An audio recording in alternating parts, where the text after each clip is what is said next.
Hello. My name is Dustina. This is Spiritual Boujee Astrology, and we're going to take a look at the major astrological transits for the month of July. Now, first and foremost, I want to start with a couple things. One, I appreciate everyone that I got to meet in the month of June. I did over 15 events, in-person events, including travel and everything else, while still meeting with all of you individually. So I want to say how much gratitude I have for everyone that I've got to meet, all of the hosting that has been done. There's been a lot of knowledge that I've been able to take on by doing as much activities as I have been doing. That's going to play out later on. But I want to again give a big appreciation as to how things have been going. Two, starting this month, we're going to use part of the upcoming Mercury retrograde very, very personally. Starting on July 26th, I'm going to start teaching in-person classes, some astrology 101 classes at a local facility known as Energestic. Energestic starts with an I. I know some people have already tried to look it up, trying to figure out where it's at, but it's located in Broken Arrow, Oklahoma. I've already been doing stuff with them automatically. I've been their in-house astrologer for the last few months. I've done some events with them. Wonderful ladies that I like to work with, and they've asked me to start teaching some classes. So we're going to give it a trial run to see how that goes over with people on an in-person setting before I try to launch anything online later on. Foreshadowing, put an asterisk in that. There you go. Next thing, I'm not immediately booking a lot of events in July. The week of July 4th, I'm not doing an event at all. I'm going to stay home and make sure the puppies don't have anxiety attacks from fireworks. I don't know if y'all have to deal with that too. On July 12th, there will be another local event with the Gypsy Holistic Fair. I've actually done stuff with them before, specifically in Arkansas. They're actually having a local event here in the Tulsa Sand Springs area. And that is going to be taking place on July 12th. It is a one-day event. Aside from that, anything else that kind of happens is going to be something that unfolds naturally. I don't have any big things booked because, again, there's this nice big blind spot around this upcoming Mercury retrograde. And I've got some ideas, I've got some inklings, but at the same time, it's Mercury retrograde and I'm aware. And we're going to talk about that awareness, anyways, as we kind of continue into this intro. Now, if you've never heard a major astrological forecast for the entire month, this is going to be a little bit different than my weekly. In the weekly episodes, I go hour by hour breaking down the lunar transit, how it's impacting us, how it can kind of unfold, how could it affect your mood and your emotions. In this regard, it's not the same. We're going to get strictly to the major astrology and the dates, whether that's an opposition, whether that's going to be the full moon, whether that's the Mercury retrograde again, planets changing signs, other planets turning retrograde, because we have 3 planets in total that turn retrograde in the month of July.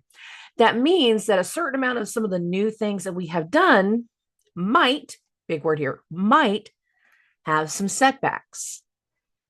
And I want people to be aware of some of those more heightened dates versus just what I do in that weekly forecast. So I know I've got a lot of people listening to me for the first time, and I want to give an explanation as to what we're doing. So there's that. Now, again, we have 3 planets turning retrograde this month. So let's just go straight into that. Neptune turns retrograde first, and that's actually going to happen on July 4th. The second planet that turns retrograde is going to be Saturn. And it's really interesting that the Saturn retrograde immediately follows a full moon in Saturn's sign. The full moon in Capricorn is going to be on July 10th. Saturn will turn retrograde on July the 12th. So there's something that gets amplified in that full moon regarding rules, contracts, process, procedure, responsibilities coming to a peak. And then a turn will follow. And in a lot of ways, mid-month, certain responsibilities that we once had, that we once were acquiring, that we've been taking care of for the last few weeks, literally since the end of May, shifts. And suddenly either certain people are no longer wish to take part in responsibility, and that's going to create a scramble, so to speak, once Mercury goes retrograde, because that's the third one. There's going to be an awareness of certain things that come to the forefront that have a very unexpected feel that again leads to strategic changes in the Mercury retrograde. And it really kind of comes down to if we are the one making final decisions of, I will not be in charge, I will not be responsible, I do not want to do certain things, and it is a gut check to the other side, or we are the other side of like, I will not take care of that, I am not going to do your dirty laundry, I'm not helping you, I'm not funding you, I'm not. And again, there's a reworking, reshaping, there's a shift in the strategy. Because whenever it comes to that Mercury retrograde, and Mercury retrograde is actually going to start on July 17th, and it is going to last until August 11th. This Mercury retrograde is going to be completely in the sign of Leo. It is in the sign of the sun. Things are going to come to light, quite literally. But for some people, we know we are in a timeline of trial and error. You've listened to me for a while. You've synced into this alignment. You've synced into this energy, and you've become aware of what you started, what's been starting around you, what people are doing kind of differently. And we recognize automatically that there's either going to be something that goes too fast, too soon, or certain people that thought they wanted something are going to suddenly go, I don't like it. I don't like it. I don't like the way this is going. I don't like the way it makes me feel. I don't like some part of this. And it's going to take people back to the drawing board. Now, I'm not putting that all in a vibration of one specific date, but what I will say, the vibration of July feels like for a lot of people is trial and error. We've already committed to new things. June was about a lot of bringing our awareness into the new normal and a whole new form of commitments and new ways of doing things and a lot of new experience. It was a lot of busy work to June. July doesn't feel as busy. July feels like where some of the things that we are doing new can kind of get tested. And we can have some, again, trial and error that forces us to shift gears a little bit, change our plans a little bit, trial and error. For other people, you have no idea what you're going into. You're flying by the seat of your pants. And once Mercury goes retrograde, the exposure of certain things creates setbacks. It shifts our attention into something else. Now, what's interesting about this Mercury retrograde that we haven't dealt with in a really long time is the amount of planets it will be hosting. Now, over the course of the summer of 2024 to the summer of 2025, Jupiter has been in Gemini. And one of the things that I noticed really quickly is each Mercury retrograde kind of fed into the other one. It led to something. It led to a lot of unraveling in certain ways. But it was that entire year, the summer of 2024 to the summer of 2025, that shifted our focus and shifted our awareness and shifted us into this new normal. Mars is in Virgo. Mars is in Mercury sign, the south node. So half of the eclipse axis is in Virgo. This has been going on for a while. He moved in back in January. But at the beginning of the month, at the beginning of July, two other planets will go into Mercury signs. Venus, that's going to happen on July 4th, and Uranus, that's going to happen on July 7th. Now, what's interesting about those two is I did talk about them on the week ahead forecast for that first week of July. And one thing I did not say then, I saved it for this particular episode, is that will not be Venus and Uranus's final conjunction in Taurus. I didn't actually say that just now, so I need to make that part clear. Venus and Uranus will come into a conjunction at 29 degrees of Uranus and then immediately change signs.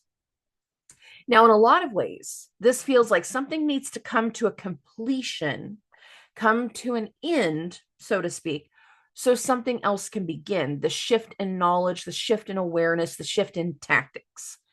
Now, for some people, an ending will literally be an unexpected breakup based off of a new relationship that's been going on for a while. That's one way that it can come through.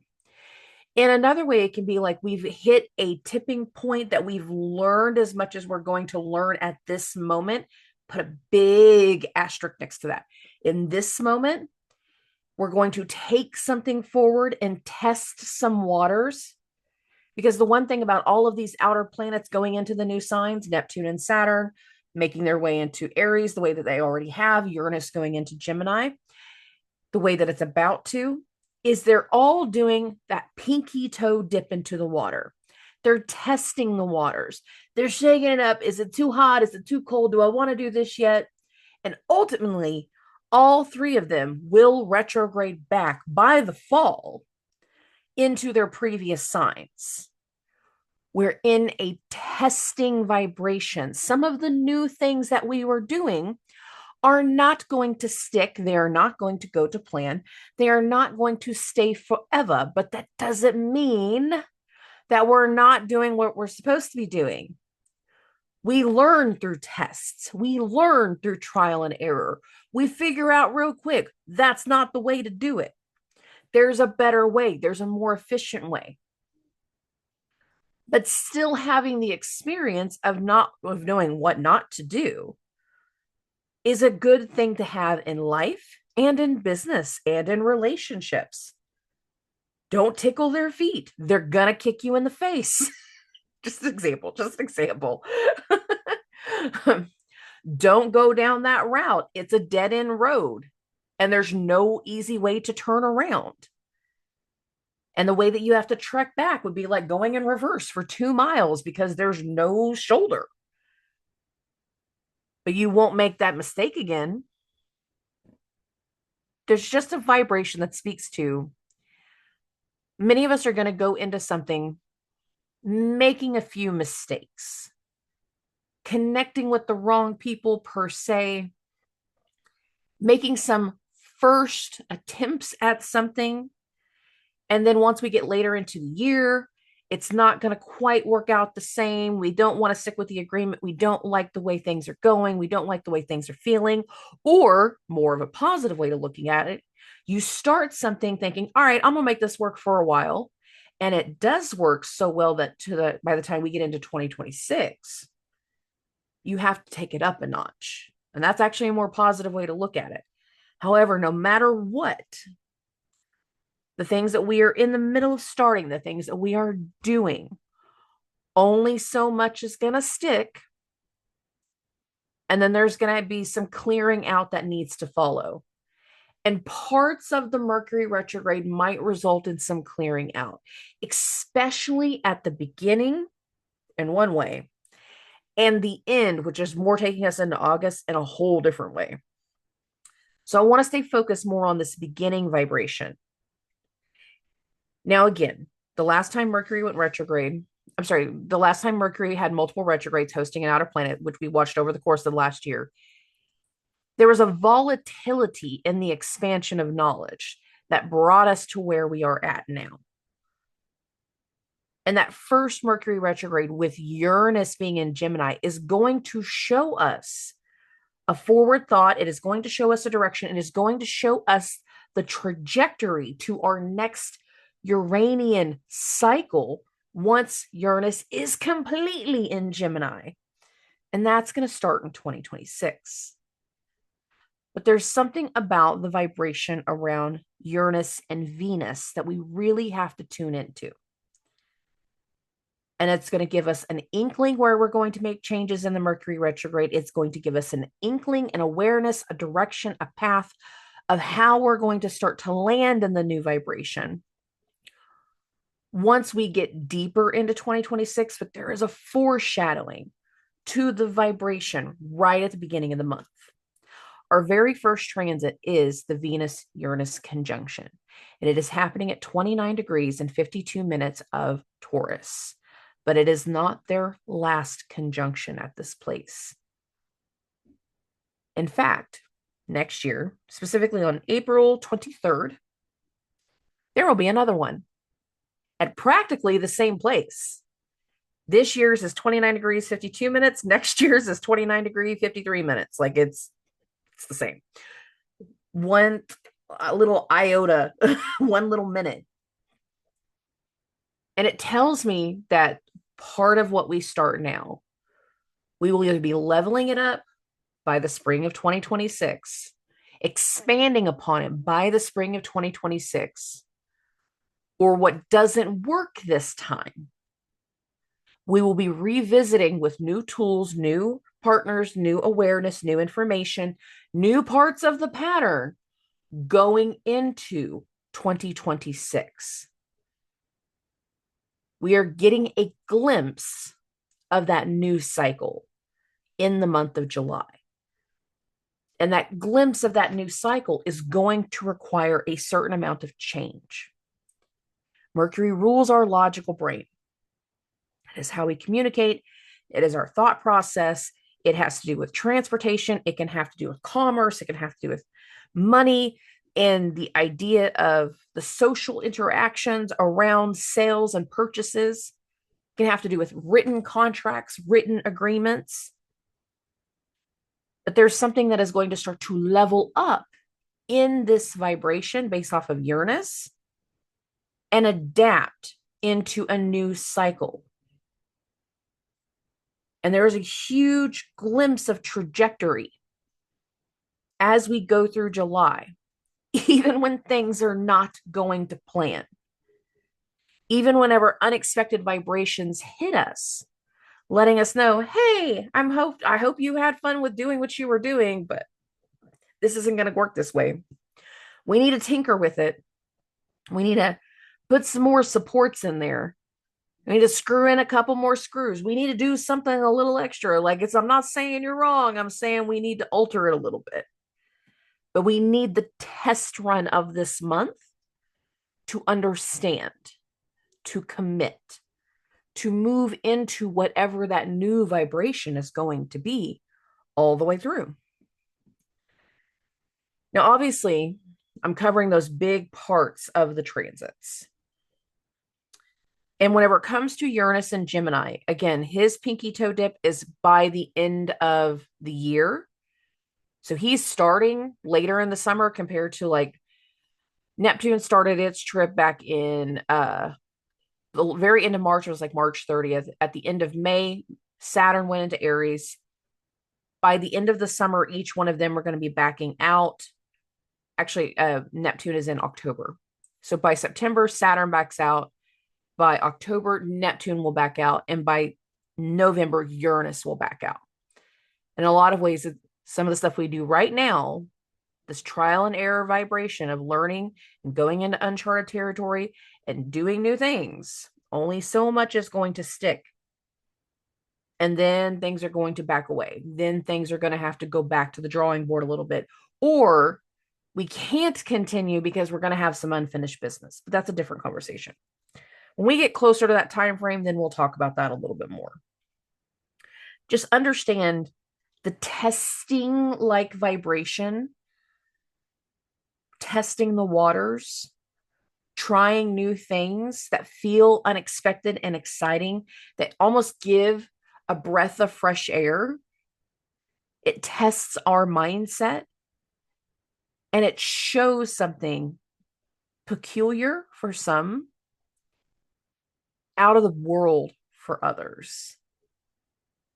But it is a gear shift that teaches us something very, very large for our each individual paths in this small little glimpse of time. We get introduced to something that by the end of our Uranus cycle, we will be completely in charge of. We get the glimpse of a new thing that we want to do to make us feel smarter, to make us feel more powerful, to give us a more dominance in our voice in the way that we are working with people. And by the end of the cycle, it is a part of our identity. It is a part of our strength. It is a part of us. We are at the starting line of so many things. And I have said that for a while. But I am telling you now where we're really at is going to have an unfolding, and only so much is going to stick. But I don't mean that in the negative way. We have to strengthen. Sometimes we get extra money and funding to be able to afford more things, to grow the business. We have an unexpected change that completely shifts our opinion of how we want to be seen moving forward, whether we want a family or not, a relationship or not. There's a huge shift forward, even if it's only going to last for so long. And that part I just want to be absolutely clear with. Wherever is going to get tested, we're already in that vibration as we start the month, because we do start the month with Mercury already in shadow. Mercury went into Leo right at the end of June, and that is where Mercury is going to be until September. So wherever we're going to have some of those tests, we're already in that vibration. Things are already in motion as we start the month. Even if not all of the new connections have been made quite yet, the chariot is already gone. You have lost the reins. The universe has taken over. The driving force is here. That next impact, that next direction, that next idea, that next unfolding, it's already underway as we go into this month. And a lot of us are just rolling with some punches, whether that's some playful stuff or it gets a little bit harder. That's a very different conversation. But we're rolling into something. And again, that big little inkling and asterisk that I'm telling everybody, only so much is going to stick. But I do not mean this in a bad way. It does not have to be a bad thing. It just means there is room for potential. There's room to grow. And that's a good thing. Okay, so now we're going to get into the chart. We're going to get into the transits. There will be some parts of this I'm only going to move it by day. There are going to be other parts of this I will move certain days by hour, because of the vibration of what we're going to be going through over the course of either a 24-hour period or just a few days, just so I can tie some things together. And then it actually explains like what we're going to do in the beginning from July 4th to July 6th. So July 4th, we got a couple things going on. At 7:40 a.m. Central Standard Time, that's whenever Uranus and Venus are going to hit their exact conjunction. I got it at 7:30, and that's close enough. So here's Uranus, here's Venus. Again, their conjunction is going to be at 29 degrees and 52 minutes. It is at the end of a sign. Something needs to come to a completion. Something is ready to go. Something needs to be committed to. But it's like committing on the dotted line. Like, look, we've done all of our negotiations. This is how we're going to try to do it. This is how it's going to go. And as soon as we sign on that dotted line, as soon as the contract is completed, then the next round, the next level, the next thing kind of comes through. Because again, throughout the day, after the Venus Uranus conjunction goes exact, again, that's going to be roughly around the 7:40 a.m. Central Standard Time. At 10:31 a.m., Venus is going to go into Gemini. So I got this at 11:30. You can see that part right there. This is an arrival. Now, whatever starts to come through on the 4th, for a lot of people, this is going to feel like an announcement and a foreshadowing to the full element of what's going to come through on the 7th when Uranus comes into Gemini. These two, I feel like, are very tightly conjunct each other. And again, this is not the last time these two will have a conjunction and move into Gemini together. It's not. We will repeat this pattern in April, specifically between April 22nd, 23rd, the most exact, and 24th of next year.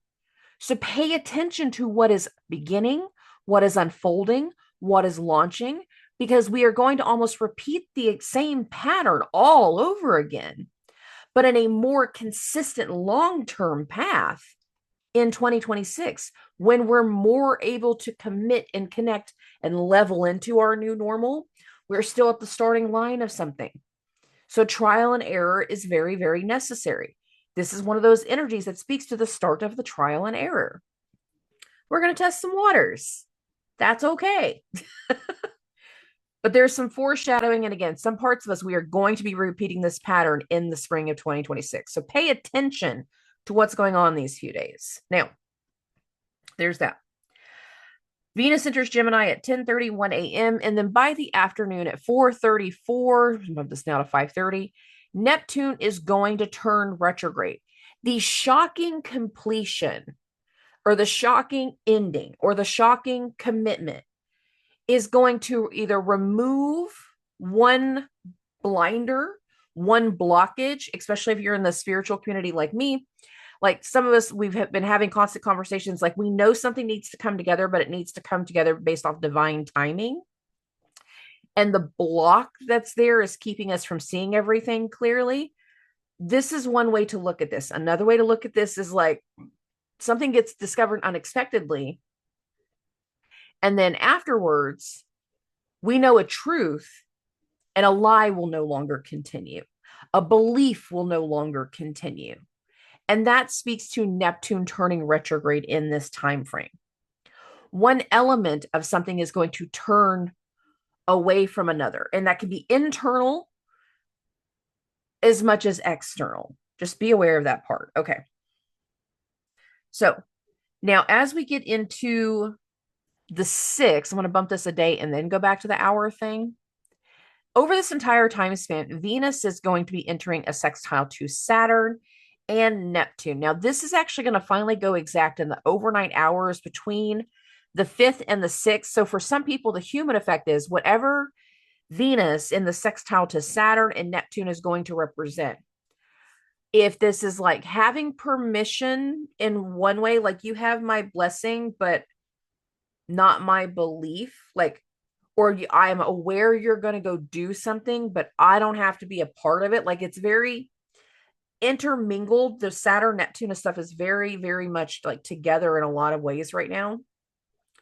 It feels like you have my permission, but I'm not paying for the trip. If you can figure out a way to pay for it, then maybe you can go. Think of it that way. One element is still there to commit, even if it's hesitant. But it's almost like the hesitancy is like, look, if you can show me this can work, if you can find another way to get the money, I'll say it this way.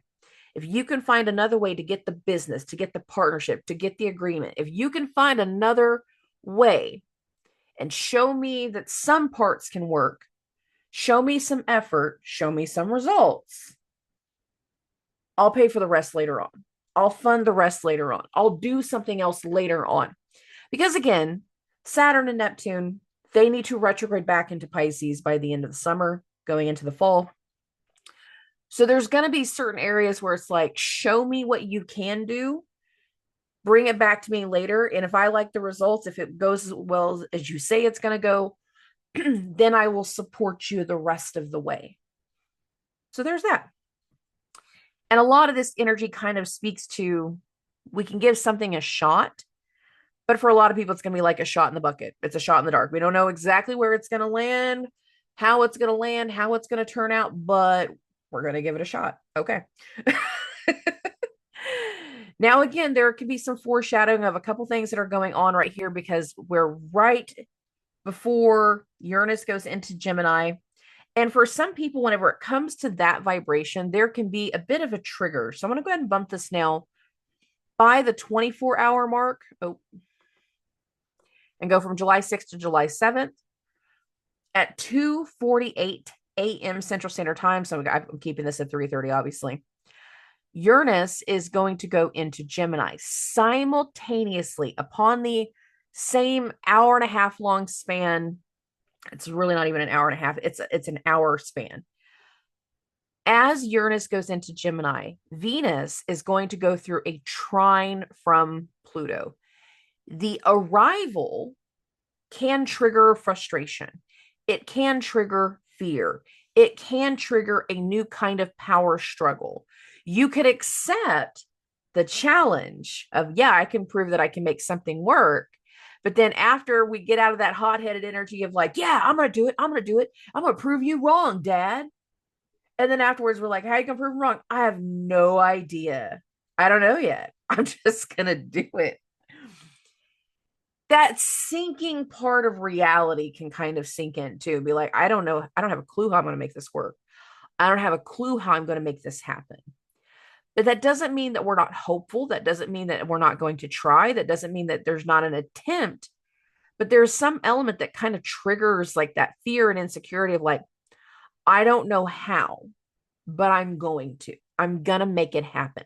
I'm going to make something work. There will be a potential, even if there's not an immediate potential, even if there's not an immediate result. I'm still going to try. And there can be that sinking vibration towards fear. Now, if this has nothing to do with like the previous situations, Venus hits that trine from Pluto, there could be a past power struggle, a past power dynamic, a person coming in unexpectedly that triggers an old wound, an old fear, an old security. And you're like, I didn't know that was still not healed. I didn't know that was still a trigger. I didn't know I would still respond that way. I didn't know. I need a minute. I need a minute. I need a day. I need a few hours. I need some time because something just got brought to the surface that I did not anticipate happening. That doesn't always have to be a bad thing. It really comes down to how you are responding to moments of trigger. Now, I feel like for the human effect, more people are going to be dealing with this on July 7th than the 6th because this is whenever Uranus actually goes into Gemini. But I think that there's going to be a lot of that mental energy now that we have so much in Mercury signs and our mind is going to be spinning. And we're going to go through these moments of like trying to overcome the self-sabotage in some ways, but also the, feeling inadequate and feeling like you don't belong or feeling like you don't deserve something or feeling like something isn't meant for you to do. And it's like, why am I able to do this? Why should I even try? Why should I make this effort? And there can be that moment of just kind of beating yourself up, of going through an imposter syndrome. And it is temporary energy. And really, you just need to like shift your focus into something that you can do temporarily so you can work through that funk and not get grabbed so negatively by the energy. Make sure you're doing the right things for your own mental vibration. Now, what's interesting is as soon as we go through those arrivals into Gemini over the next 10 days, because this is all still happening on July 7th, over the next 10 days, Mercury starts to slow down. I got Mercury at 11 degrees on July 7th. He will turn retrograde at 15 degrees on July 17th. So the shock to the system might actually slow us down because we need time to really work through something. Or we are anticipating something is going to happen. But by the time we get to the middle of the month, there's going to be a shift in gears and something isn't going to happen the way that we thought it would, the way that we planned for it to. That can happen also. So if you start to commit to something at the beginning of July, and then we get into that second and third week and things don't go to plan, that's Mercury. That's Mercury and his drama creating delays the way that he can. Not everybody's going to be in delay mode, but he can create delays. So let's be clear about that. All right. On July the 10th, so bump this just a few more days, we're going to have our full moon in Capricorn. Now, this is a full moon in Saturn's sign. Saturn rules time, karma. We're just before the exact. The exact is actually at 3:38 p.m. I'm keeping it at 3:30 because that's fine. Here's that full moon in Capricorn. Now, this full moon isn't necessarily aspecting anything. Like it's not squaring a planet per se. There aren't a bunch of other big transits in this moment. So a lot of us are going to feel like something is done. But I feel like for this particular full moon, if you're younger, it's going to be more internal, or it's going to create an awareness around bosses, authority figures, government, law, responsibilities. Over a 48-hour period from when this full moon perfects, going to July 12th, the ruler of this full moon is going to turn retrograde. So there does feel like another turn in the vibration of not wanting to be responsible, of not wanting to support something, of not wanting to continue an action, of certain things not going the way that they previously had. And I do feel like this feels more around that responsibility of like elders. And given again that Saturn Neptune vibration is together, it can be around the treatment of our elders. And I mean like medical treatments. And there can be something that becomes very, very clear over the first 2 weeks of July that because something cannot continue, it forces the scramble of what will be in the Mercury retrograde because now we know too much. Too much has come to light, too much has been revealed, too much has come to fruition, became exposed. And it is going to force us to go deal with another project that we were not anticipating. That can again create some delays that some of our new stuff isn't going to continue in quite the same trajectory as we initially had thought that it would, because we have some blindsiding element right before Mercury turns retrograde based off of the full moon in Capricorn and Saturn turning retrograde. So there's something about this vibration that tells me that something we didn't see coming for a lot of people can also force the hand of the decisions that need to be brought to light, brought to the surface. So let's be clear about that. All right, moving along. Here is our full moon in Capricorn. 2 days later, Saturn is going to go retrograde. That is going to happen real late in the evening on the 12th. So it's actually going to be in the around 11:08 p.m. So bump this by hour, get us to this about 11:30. So for some people, based off your individual time zone, the retrograde of Saturn might actually be on the 13th. But for me here in the Central Standard Time Zone, it is actually still on the 12th. So for some of you, based off of, again, how late in the evening it is, this retrograde could actually be a part of the 13th, but you can see where that's at. Okay. After the 12th, and there's something about the vibration around of the 10th through the 12th that these feel like they're very connected, that it's like we're spinning on something, we're trying to turn something around for a few days. We don't have an immediate vibration of like what we're doing, and it can bring a lot of anxiety. Here's why. After the retrograde of Saturn, there's no more direct major transits. It's all small lunar stuff between the 17th, between the 12th and the 17th. I said that part backwards. And the 17th is when Mercury goes retrograde. Now, even though Mercury is not hosting that Saturn, there's still something about that lingering vibration that tells me too much has come to the surface, too much has come to light, too much has come around that is going to force us to deal with something in a way that we did not plan. It was not a part of our initial energy. It wasn't what we thought was going to happen. We thought other things were put to bed, they were put aside, and it is going to force our hand into something. Now, even though Saturn and Neptune are not making direct impacts to the Mercury retrograde, they do make a direct impact to Venus and Uranus upon their entry into Gemini. And Mars is hosting those two. Mars is also in the mercurial sign. So the layers to the astrology speak to like there's something that is connected as to what we start to have to shift gears and shift our focus into once Mercury goes retrograde. But in the days going into that start, between the 12th and the 17th, our minds are going to be spinning and we will not be able to focus on certain things.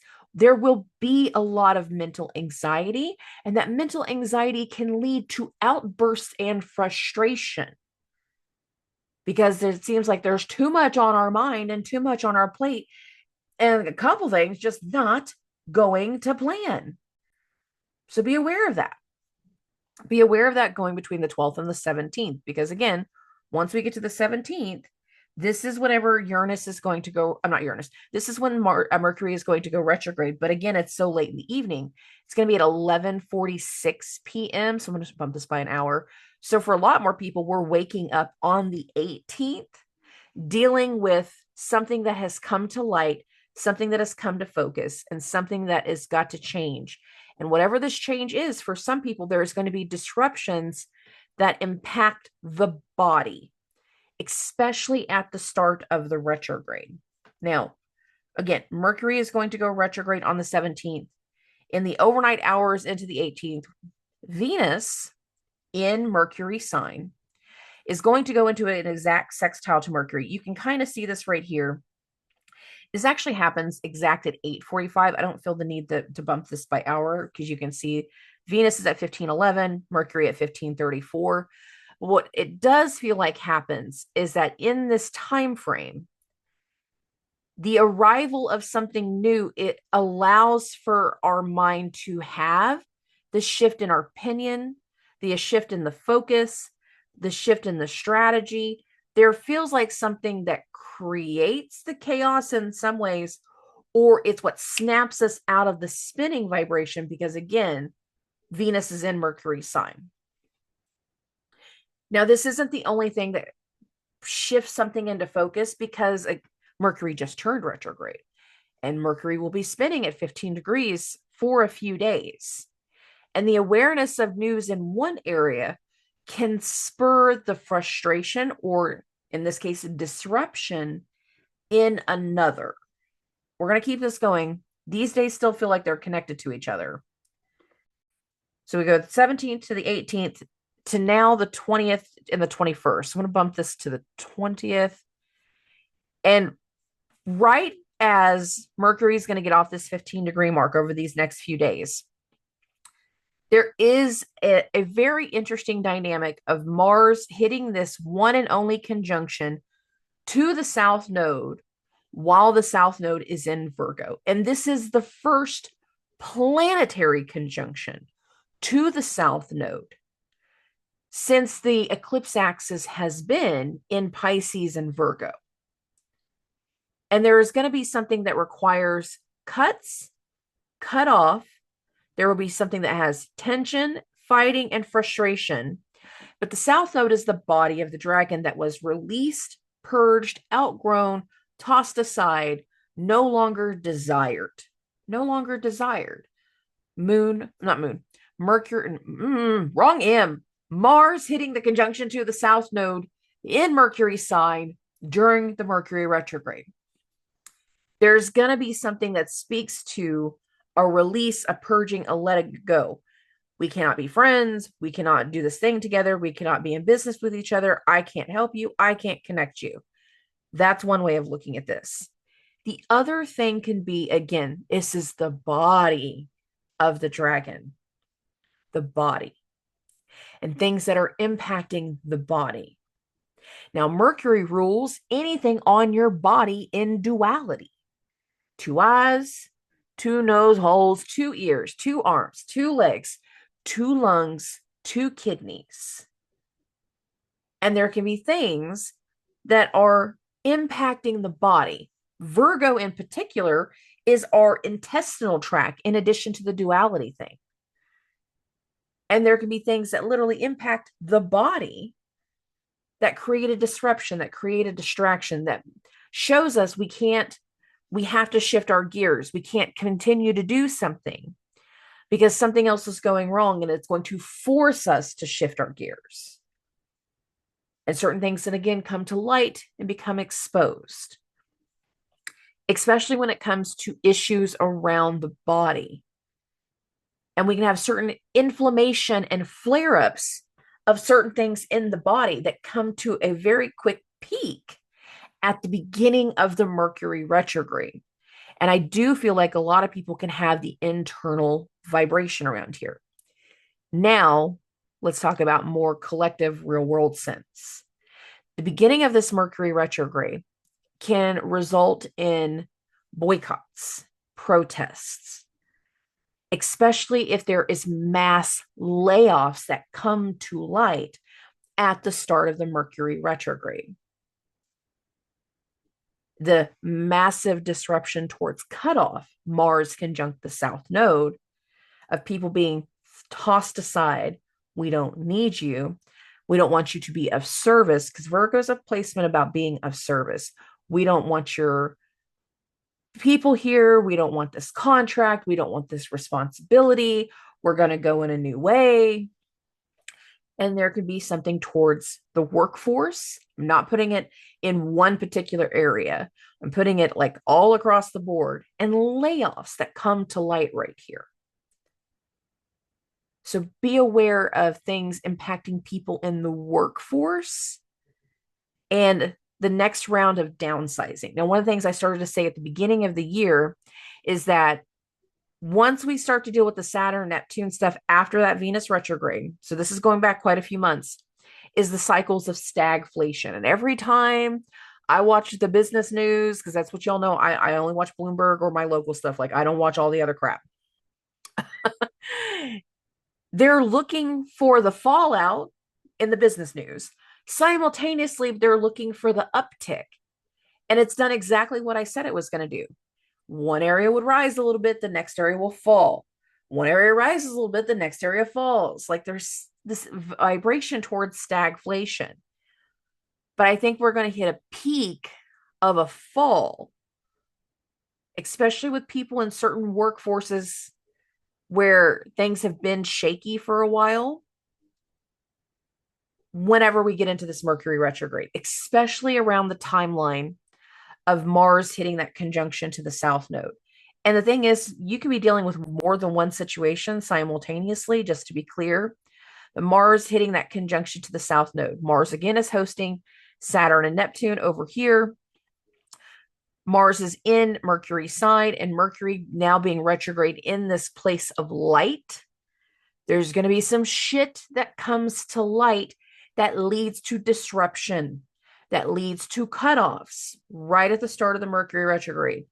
The most heightened, of course, day 1, the 17th, to the 20th and 21st. So we're going to keep this going. On the 22nd, this is the arrival of the sun into Leo. And as soon as the sun goes into Leo, over the 22nd, the 23rd, and the 24th and 5th, so we have 4 days of connected vibration, there is an arrival. The sun brings an arrival. And for some people, the arrival can literally be somebody from the past, because Mercury is now retrograde. But the sun is going to go into Leo, and it speaks to the arrival. As soon as the sun goes into Leo, it's going to go through a sextile to Uranus. That's going to go the most exact on the 23rd. I'm just going to bump this by a day. Here's Uranus, 0 degrees 39. Here's the sun, 0 degrees 59. I'm going to keep just kind of bumping this by day more than anything. Now, simultaneous to Uranus's sextile to the sun, Venus, 21 degrees, 18 minutes, will hit an actual square to Mars. So we're just past it right here. It was more exact around 3:30 a.m. I got it at 9:30 in the morning. But this is a challenge. This is a direction. This is a judgment. Venus and Mars are both in Mercury sign, and Mercury is actually starting to move again.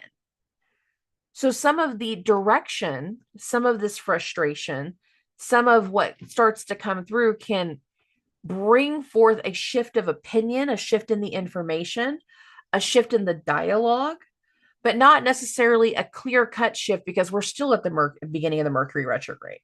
It's not going to end until August, 11th, 12th timeframe. So we're at the start of something that needs to shift, that needs to push forward, that needs to be negotiated, that needs to get worked through. I don't feel like we get to full levels of completion, especially whenever it comes to the collective, until the end of the Mercury retrograde. And I'm going to have to do a Mercury retrograde video later, connecting all of those reasons as to why I'm saying that. But I promise you, this is going to be a wild ass Mercury retrograde that's not going to feel like any of the ones prior that we've dealt with in the past few years. It's not. It's got a whole new vibration to it. Okay. Uranus is going to hit a sextile to the sun. Now, Uranus is in that new energy a new idea, a new concept, a new mindset, a new dialogue, an unexpected, uncanny vibration in the new based off of Uranus's sextile to the sun. On the 24th, Saturn is going to go through a sextile to the sun as well as Neptune. Now that's going to happen on the 24th. Saturn sextile to the sun is going to be closer to like the 6:30 a.m. spot.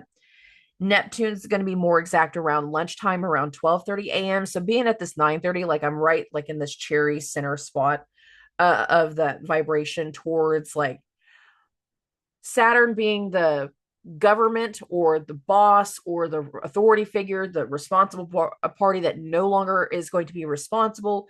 They're taking certain actions towards something. They no longer support certain things. And this is going to allow for some kind of new arrival. But again, there is like that little inkling of like, it feels like bringing back somebody from the past. For some people, it's not going to be that way for everybody. But there is something new that is very much unfolding in these few days. It's all happening at the beginning of new signs. And then on the actual later part of the 24th, we have our new moon in Leo. So the arrival of someone or something new, you can see that right here. Go back. It's the most exact at 2:12. I've got it at 2:30. Here's the moon, 2 degrees, 19 minutes. Here's the sun, 2 degrees, 9. So you can see this right here. Whatever new thing comes through, it solidifies very, very quickly. And then over the course of the 24th and the 25th, not only is this a new moon in Leo, but it's a new moon opposite this Pluto in the trine from Neptune and from Saturn in the sextile to Uranus. It's bringing through new information. It's bringing forth new things, but it can also have inklings of the past, topics of the past, people of the past, bringing the fresh ideas, or it's because too many things have gone wrong that it's forcing us to commit to someone new, not knowing that we're not seeing everything clearly in the vibration, and it's going to create like a new power struggle. Is it in the moment creating a new power struggle? Not necessarily. This is a very interesting energy if you're having to deal with people in like nursing homes or people in colleges, especially, or schools of any sort, because it's like, who's going to be responsible for what? And some of the responsibility that's not wanting to be taken on, that's not wanting to be addressed because other people have backed out or been forced out or been cut off. It is forcing us to scramble and connect and commit to something new that we were not anticipating. And we're not even immediately sure how we want to handle it. And because where something new is coming through and it feels forced and unplanned in so many ways, because other people don't want to do their job or they don't feel like they can commit, or they don't feel like certain things can continue.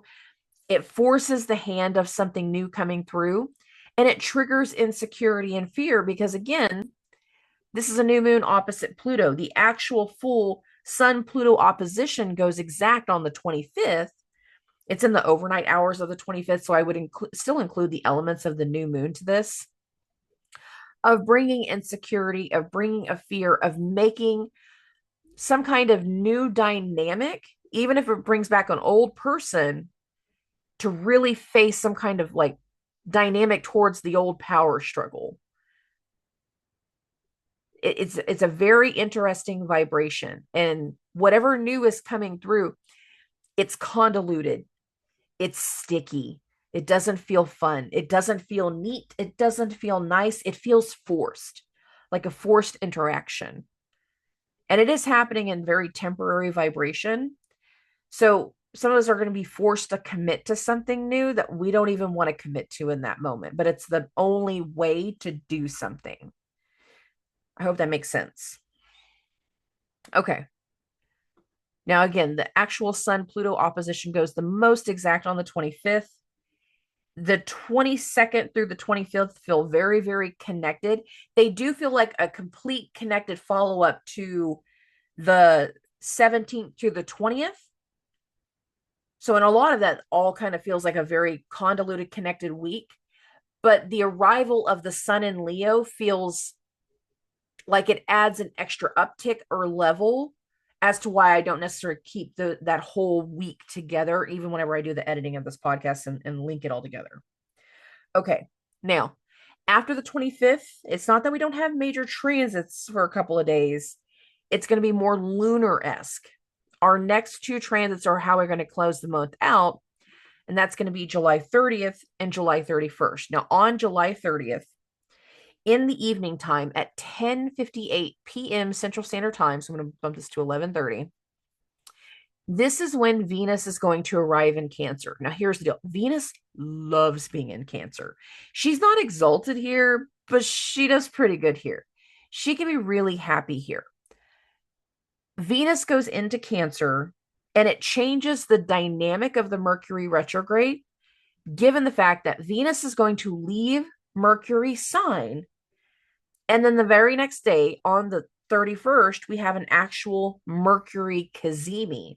So that Mercury cazimi is building right here. It's the most exact July 31st at 6:45 p.m. So just put this to 6:30. But it feels like because something ended, because some loss of support has happened, because somebody left, because some part of the dynamic changed with Venus changing signs, it offers clarity. So you can see this Mercury cazimi. Here's the sun. Here's Mercury, 6:30 p.m. at night. And it helps with understanding something. There is some type of clarity. There is some type of discovery. There is something that comes through that offers solution in this moment, but it's not full solution that can be completely, worked through quite yet, that can be completely overtaken quite yet, because Mercury is still retrograde and will be for almost a full 2 more weeks. But we end the month at that midway point. And I got to tell you, the second half of the retrograde does not feel like the first half. The first half, which is going to be the second part of July, that part feels very infuriating. It feels very intimidating. It feels very triggered. And it feels like more of the frustration part of the retrograde than the second half is going to feel like. I think the second half, we see this pattern of forcing a hand and forcing a certain rein in on certain situations. And I actually mean this more in the collective sense than I do just in our individual-esque vibration. But I do feel like the forced hand in the second half offers better solutions and a heightened energy that impacts the collective in a better way compared to the way this starts. It's a very interesting Mercury retrograde. That it's curious. It's not clear because not everything at the time that I'm recording this, not everything that's going to impact it has arisen, has shown itself. But there's so much that gets exposed, truths that get revealed, different understandings to the belief and the reality. And certain people that have been in positions of power do not have the same ability to lie the way that they could before. And that's the big thing about that Saturn Neptune turning retrograde before all of this starts, because it feels like there's a bigger empowerment to the exposure and the revelation. And whatever truth can come to light, whatever information can come to light, really shifts the dynamic for how we see people and the masses and how we see people in positions of authority for the rest of the year. Something new needs to come through, but it's because something has gone wrong. And that something new that kind of comes into light and comes into focus, it can have like some element of past situations. Now, I'm not saying like flat out your ex is going to come back, because that's not quite what this feels like. But it does feel like somebody from past situations that tried to give warning or that was an observer to a situation that they can come through, and it allows for like the rest of the story. It allows for connections of dots to be made. It allows for something else to be understood that was not previously able to be understood. And it can be derailing. There's no way we're going to go into a Mercury retrograde and I'm going to sit here and promise sunshine and rainbows of like everything's going to be just fine, nothing's going to go wrong, and there's not going to be any miscommunication. Oh no, I think there's going to be tons of miscommunication. I think there's going to be tons of communication that we don't know what to believe at first. And I don't feel like we get an element of relief of not knowing what to believe until after Venus, the first part, Venus leaving Gemini for one, the sun going into Leo for two. But then the next part is whenever Mars leaves Virgo, and that's not happening until August. And I feel like as things shift away and shift into new signs, and we feel that shift in the vibration, that it brings forth the rest of the awareness, at least for the collective. In our individual sense, I do feel like something needs to be faced in this Mercury retrograde to help us understand the test and the trial and the error. That you had to grow so much in the last year so you can face things differently and showcase different examples of how to handle certain situations. And I explain this to a lot of people whenever it comes to your own individual growth, whenever we have one transit that brings through traumas. And this usually kind of comes through when people go through like their Pluto squares. So that means whenever transit Pluto is squaring their natal Pluto, by the way, is that we see this repeat pattern in like dealing with a power struggle, dealing with a trauma, dealing with the past, healing something. But Pluto squares usually have 3 to 5 hits, and that's not normal. Not every planet will do that. And I'm just going to use the Pluto square for this part of the example, because as soon as the sun goes into Leo, it hits that opposition to Pluto. And the way we started Mercury's shadow was Mercury opposite Pluto. The way that we end Mercury retrograde will be Mercury opposite Pluto. So there's some Pluto stuff in there too. So I'm going to use this Pluto square as the example for how I close this out. We go through multiple hits and multiple awareness as to like healing a trauma, but we don't have to relive the same trauma every single time. And what tends to happen in the latter half of those Pluto squares, still using this as an example, is it's not you going through the trauma again, but instead it's like you've run into someone and you end up seeing their trauma and it's like a mirror of yours. And those final waves of the healing and the transformation is one, not only recognizing the pattern around yourself so you do not repeat them into the future, but now how you help others overcome the wounds, overcome the trauma, the guilt, the abuse, and how we can help others in their healing process, or at least make attempts to help them. They're still going to make their choices on their own. And we as individuals cannot control how other people make decisions. We can't control how they receive information. You can't control whether they listen to your advice or not. All you can do is do your best and not take everything personally when you're helping someone. There's going to be certain things that kind of happen that you can't control their perception. You just have to let things happen naturally. If they feel judged, that's their thing.